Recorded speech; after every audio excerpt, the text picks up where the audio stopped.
তিস্তার দুপারে মশাল হাতে হাজারো মানুষ। দাবি একটাই, নভেম্বরে শুরু করতে হবে তিস্তা মহাপরিকল্পনা বাস্তবায়নের কাজ। বৃহস্পতিবার সন্ধ্যায় তিস্তা নদী রক্ষা আন্দোলনের উদ্যোগে রংপুরের কাউনিয়ার দ্বিতীয় তিস্তা সেতু পয়েন্টের দুই পাড়ে এই মশাল প্রজ্বলন কর্মসূচি পালন করা হয়। মশালে আলোকিত হয়ে ওঠে তিস্তার দুই পাড়। এর আগে আন্দোলনের প্রধান সমন্বয়কারী আসাদুল হাবিব দুলু ও তিস্তা বাঁচাও নদী বাঁচাও সংগ্রাম পরিষদের অধ্যক্ষ নজরুল ইসলাম হক্কানি বক্তব্য রাখেন। এ সময় বক্তারা জানান, অতীতের কোনো সরকারই তিস্তা পাড়ের মানুষের ভাগ্য উন্নয়নে কোনো পদক্ষেপ নেয়নি। সে কারণে বর্তমান অন্তর্বর্তীকালীন সরকারের সময়ই তিস্তা মহাপরিকল্পনা বাস্তবায়নের দাবি জানান তারা।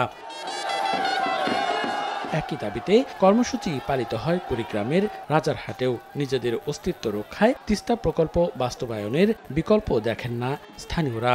তিস্তা পাড়ের অনেক মানুষ ভিটা বাড়ি ছেড়ে এই এলাকা থেকে অন্যত্র চলে গিয়েছে। লক্ষ লক্ষ মানুষের যে চোখের পানি, এই চোখের পানি আমরা আর দেখতে চাই না। আমরা চাই যে এই তিস্তা প্রকল্পটা অতি সত্বর যেন বাস্তবায়ন হয়। আমার বাড়ি 4 বার ভাঙছে, নিঃস্ব হয়ে বাঁধের রাস্তায় আছি।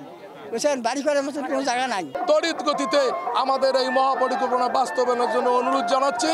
তিস্তা মহাপরিকল্পনা বাস্তবায়নের কাজ শুরুর কথা ছিল আগামী বছরের জানুয়ারিতে। তবে ফেব্রুয়ারিতে জাতীয় নির্বাচন থাকায় জানুয়ারিতে নয়, এবছরের নভেম্বর থেকেই কাজ শুরুর দাবি তিস্তা পাড়ের বাসিন্দাদের। মনিরুজ্জামান প্রান্ত, সময় সংবাদ।